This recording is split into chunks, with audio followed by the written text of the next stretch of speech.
Há muito tempo, eu fiz um vídeo sobre as maiores duplas que nunca ganharam um campeonato juntas, onde falei sobre algumas icônicas, como Shaq e Penny. E, claro, Stockton e Malone. Neste vídeo, porém, eu quero dar uma olhada em alguns famosos trios históricos, não duplas, mas trios, que pareciam estar prestes a ganhar o campeonato e tinham todas as ferramentas, toda a expectativa e todo o talento para isso. Parecia mesmo que eles poderiam ter vencido o título se algumas coisas tivessem acontecido a favor deles.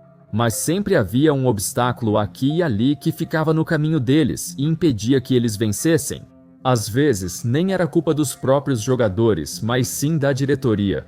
Vamos fazer uma análise detalhada desses 5 grandes trios e por que eles nunca conquistaram o campeonato pelo qual tanto desejaram. Que paz! Uau, 360! Steve Nash, Amar'e Stoudemire e Shawn Marion. Quando Steve Nash chegou ao Phoenix Suns em 2004, não houve tanta expectativa quanto se imaginava. Nash já era um armador All-Star nos Mavs há anos, e o consenso era que, aos 30 anos, ele já tinha atingido seu auge e pouco evoluiria. No entanto, imediatamente esse pensamento foi jogado no lixo. Nossa, que passe incrível! Nash passa para Marion e Steve não aparenta cansaço ou pernas pesadas nesses primeiros minutos. Quando chegou a Phoenix, o conjunto de habilidades e o estilo de jogo de Nash foram liberados ao máximo do seu potencial. Os Suns, que contavam com uma abundância de jovens talentos, como Amar'e Stoudemire e Shawn Marion, 2 jogadores hiperatléticos que eram tão versáteis e dinâmicos, se beneficiaram enormemente da visão de jogo de Nash. Os 3 eram uma combinação perfeita, e eles catapultaram os Suns de um time medíocre para o melhor time da liga, com o ataque número 1 do ranking e o ritmo de jogo mais alto da liga. Infelizmente, o tempo desse trio junto foi bem curto. Eles ficaram juntos por apenas 3 temporadas completas, mas com a lesão no ligamento cruzado anterior do Amar'e, na verdade, eles só estiveram juntos por 2 temporadas. Nessas 2 temporadas, eles venceram 62 e 61 jogos respectivamente, mas em ambos os anos, a esperança de conquistar o título foi encerrada pelo San Antonio Spurs. O ponto fraco deles? Embora o Suns fosse o melhor time ofensivo da liga, tinha dificuldade para defender contra equipes de elite. E com o jogo ainda mais lento nos playoffs, o domínio deles nos contra-ataques caiu, pois não eram tão bons em jogadas de meia quadra. Por exemplo, na derrota para o Spurs em 2005, o Suns permitiu mais de 100 pontos do adversário em todos os jogos. Naquele tempo, isso era muito, e o Spurs nem alcançava essa média de pontos na temporada regular. Essa foi a série em que Amar'e Stoudemire teve uma média absurda de 37 pontos por jogo. Ainda assim, ele era um cone na defesa, permitindo bem mais que isso. Anos depois, ele até admitiu que Mike D'Antoni, abre aspas, nunca ensinou ele a jogar defesa. Se você olhar para a forma como o Suns defendia, eu acredito nele. Com Stoudemire fora quase toda a temporada 2005-2006. O Suns ainda teve sucesso sob comando de Nash e Marion, chegando de novo às finais da conferência. Mas foi na temporada 2006-2007 que eles provavelmente tiveram a melhor chance de conquistar um título na história. O Mavs foi eliminado cedo pelo Warriors, 8º colocado, enquanto o leste estava mais fraco do que nunca. O Suns só tinha um obstáculo no caminho, seu arqui-inimigo, o Spurs. Agora, com Stoudemire saudável e reforços defensivos como Raja Bell e Kurt Thomas, eles tinham a chance de vencer o Spurs e conquistar tudo. Embora as 2 equipes tenham se enfrentado apenas em uma disputa de segunda rodada, olhando para trás, essa série foi a verdadeira final. Ao contrário do confronto anterior, o Suns agora era muito mais resistente, melhor na defesa e mais físico. Infelizmente, um único incidente se tornou o ponto de virada da série. E está vencendo Chase. E o velho que é o Morey mandou Nash voando e Bell foi pra cima do Morey. Não só foi uma jogada absolutamente absurda do Robert Horry, mas tanto Stoudemire quanto Boris Diaw foram suspensos por saírem da área do banco. Eles não fizeram nada, nem pioraram a situação. Mesmo assim, as regras da NBA diziam que os jogadores do banco não podem sair da área quando há uma briga na quadra. Nem foi uma briga de verdade. Mesmo assim, os dois foram suspensos para o decisivo jogo 5 decisão controversa que praticamente os fez perder a série. Além disso, anos depois, essa série virou alvo de escrutínio quando o ex-árbitro Tim Donaghy foi preso por um escândalo de apostas. Ele admitiu que alguns jogos e séries foram manipulados, incluindo a série de 2007 entre Suns e Spurs. Basicamente, além das suspensões, os Suns também estavam jogando contra os árbitros, então esse certamente foi mais um obstáculo no caminho deles. Com a série empatada em 2-2, o jogo 5 foi o mais importante da história da franquia. O jogo 5 foi na casa dos Suns, mas sem Stoudemire e Diaw, marcaram só 85 pontos e perderam por pouco, ficando atrás por 3-2, com o jogo 6 na casa dos Spurs. Eles fizeram o dever de casa e venceram a série por 4-2, depois atropelaram o Jazz e o Cavs a caminho do título.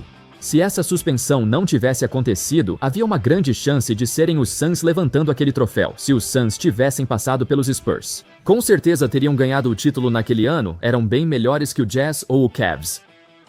No fim das contas, essa derrota incentivou Steve Kerr e a diretoria dos Suns a mexerem no elenco, trocando Sean Marion para o Miami por um Shaquille O'Neal já veterano. Foi uma troca bastante surpreendente, considerando o quanto Marion contribuía para o time. Ele fazia o trabalho sujo, preenchia lacunas e marcava qualquer um, era o encaixe perfeito no time. Com sua saída, esse trio só jogou 2 temporadas completas junto: Zach Randolph, Marc Gasol e Mike Conley. A Conferência Oeste, durante toda a década de 2010 e até hoje, sempre foi uma verdadeira batalha. Além dos candidatos habituais e elencos cheios de estrelas, o Memphis Grizzlies era considerado um azarão durante todos esses anos. Basicamente, isso significa que eles eram uma ameaça para eliminar qualquer time da liga. Eles recebiam pouco reconhecimento e tinham falhas no elenco, fazendo muitos duvidarem de sua capacidade de vencer sempre. De 2011 a 2015, o Memphis Grizzlies tornou-se uma força ao surpreender nos playoffs como o 8º colocado e derrotar o favorito San Antonio Spurs. Pegando o rebote e então, mais uma vez, leva para o corpo dele a habilidade de finalizar na área do garrafão, total dominação. Aquela série ficou conhecida como o momento em que Zach Randolph elevou seu nome ao palco mundial, mas também o momento em que os Grizzlies fizeram o mundo saber que eles haviam chegado após anos e anos de reconstrução na era pós-Paul Gasol. Os Grizzlies formaram um elenco competitivo baseado em resistência e garra. Os chamados Grizzlies do Grit and Grind se tornaram um time popular para torcer. Não só pela postura deles, mas a maneira como jogavam basquete era completamente diferente de qualquer outro time da liga. Mesmo após 5 anos competindo, os Grizzlies nunca conseguiram resolver um problema recorrente. Com um ritmo lento e uma dependência excessiva dos seus pivôs, combinados com arremessadores de média distância inconsistentes e poucos criadores de jogadas, os Grizzlies vacilavam contra times que eram simplesmente muito melhores em criar boas oportunidades de arremesso. Os Grizzlies contavam com seus pivôs para dominar o garrafão. Eles ficaram entre os 5 melhores em pontos no garrafão por várias temporadas, mas também ficaram em último em tentativas de 3 pontos por várias temporadas, com apenas 11 a 14 arremessos por jogo nesses anos. Pode parecer pouco, mas mesmo naquela época já era muito baixo, cerca da metade dos times que mais arremessavam de 3. É por isso que o ataque deles sofria com muitos problemas de espaçamento nos playoffs. Eles tiveram sorte de chegar às finais de conferência uma vez, mas suas falhas, em especial a falta de um ataque dinâmico, acabaram prejudicando o time. O Memphis Grizzlies ficou conhecido por momentos aleatórios de estagnação e depender de Zach Randolph para criar todos os arremessos tornou o plano previsível e falho. Allen tenta a cesta novamente, mas é bloqueado por trás e erra a bandeja. Randolph faz um arremesso de 10 pontos e recupera a posse de bola. A série de playoffs de 2015 entre os Grizzlies e os Warriors se tornou a melhor representação da nova era contra a velha era. Os Grizzlies ainda jogavam com seu estilo antiquado, enquanto os Warriors se catapultaram para a mais nova dinastia da NBA, criando um ataque focado em arremessos, espaçamento e versatilidade, algo que os Grizzlies tiveram dificuldade de entender por anos. Com aquela derrota para o novo e promissor Golden State Warriors, basicamente terminou essa era do basquete dos Grizzlies.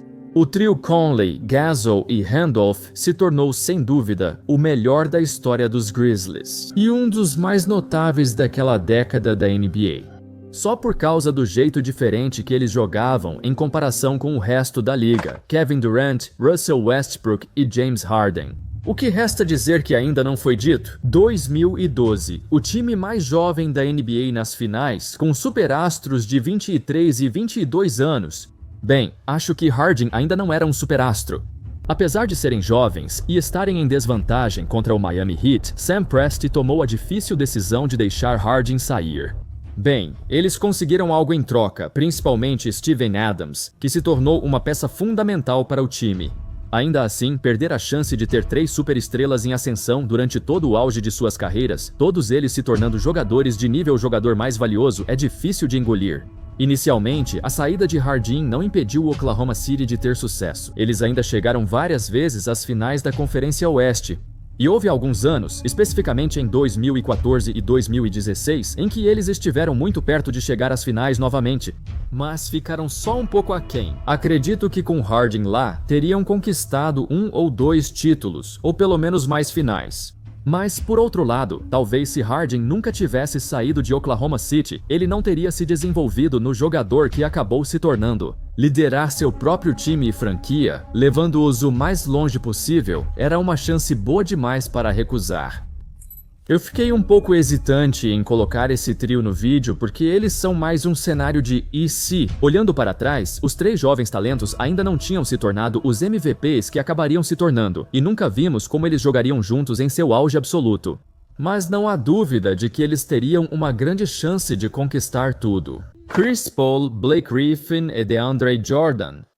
Fazendo um ótimo trabalho. Paul está chegando com Blake.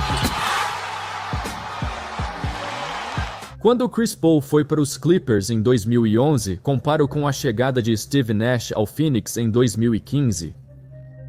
Tinham jovens talentos, pivôs atléticos e jogadores que ganhariam muito com um armador de elite, assim como os Suns. Mas para os Clippers, o sucesso prolongado tem sido raro desde a criação da organização. A era Chris Paul deu início à maior fase da história da organização. Os Clippers venceram mais de 50 jogos por 5 temporadas seguidas, algo inédito para o time, que nunca havia alcançado 50 vitórias em uma temporada antes. O recorde anterior deles era só 49 vitórias, e foi quando estavam em Buffalo, então nem considero que conta. Porém, junto às grandes expectativas vieram críticas e exposição. Como os Grizzlies da época, os Clippers também eram vistos como candidatos surpresa, talvez um pouco mais que Memphis, por estarem sob os holofotes com um dos maiores armadores da história. Combinado com o fenômeno atlético que é Blake Griffin e as pontes aéreas de Jordan Love, o City estabeleceu uma presença em Los Angeles numa época em que os Lakers estavam tendo dificuldades até para chegar aos playoffs.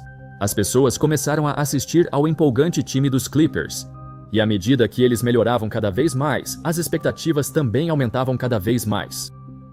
Antes de conquistar um campeonato, eles precisavam primeiro chegar às finais de conferência, que já eram um grande obstáculo. O Clippers teve várias oportunidades, especialmente em 2014 e 2015, quando tinham grandes chances de avançar em 2014. Você se lembra desse jogo? O Clippers já tinha a vitória garantida até que deixou escapar no último minuto.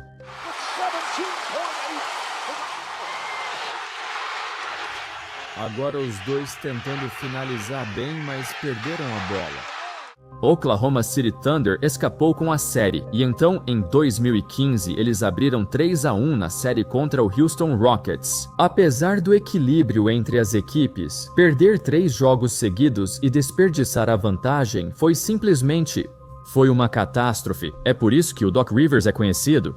Mas ainda assim, a sequência de eventos mais devastadora aconteceu no jogo 6.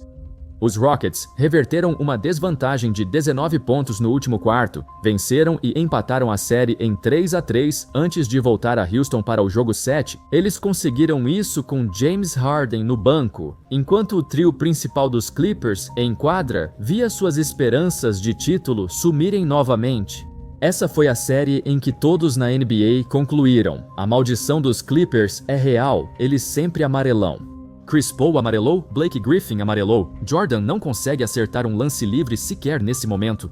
Percebeu-se que, apesar do talento e da boa montagem desse time, eles simplesmente não têm o necessário. Eles não têm mentalidade nem motivação para o título. Sem falar em todas as lesões inoportunas que aconteceram com Chris Paul e Blake Griffin. Eles sempre se machucavam nos playoffs, o que prejudicava muito suas chances de título. Naquela época, o Los Angeles Clippers era considerado o time mais provável de enfrentar o Golden State Warriors, mas nunca avançaram o bastante nos playoffs para enfrentá-los, sempre caindo na segunda rodada. Larry Nance, Brad Daugherty e Mark Price. Se teve um time que foi completamente ofuscado pela chegada de Michael Jordan a Chicago, esse time foi o Cleveland Cavaliers. Todos lembram do arremesso icônico dele que eliminou o Cavaliers no estouro do cronômetro em 1989. Mas você sabia? Entre 1988 e 1994, o Cavaliers foi eliminado pelo Bulls 5 vezes nos playoffs. Liderados por Nance, Daugherty e Price, eles foram o trio mais subestimado da história, apenas por enfrentarem uma força superior. Na temporada 1988 a 89, por exemplo, eles tiveram o maior saldo de pontos da liga. Os três fizeram várias aparições no time All-Star durante esse período. Apesar das lesões, o resiliente trio voltou aos playoffs e seguiu enfrentando o Chicago Bulls, perdendo todos os anos. Aparentemente, foi aquele time do Cleveland Cavaliers que popularizou o termo Big Three. Antes, a mídia quase não usava esse termo, se usava, e como um time com 3 All-Stars que se complementavam muito bem, eles foram simplesmente vítimas do Chicago Bulls. É meio triste. Sempre estiveram à sombra do grande Michael Jordan, que basicamente os usou como saco de pancadas durante toda a carreira. Enfim, é isso, pessoal. Esses foram 5 dos maiores trios que nunca ganharam um campeonato. Qual desses 5 trios você acha que teve a melhor chance de ganhar? E em qual ano em particular? Se algumas coisas tivessem dado certo para eles, espero que tenham gostado do vídeo e comentem. Muito obrigado a todos por assistirem e, claro, como sempre, nos vemos na próxima. Valeu!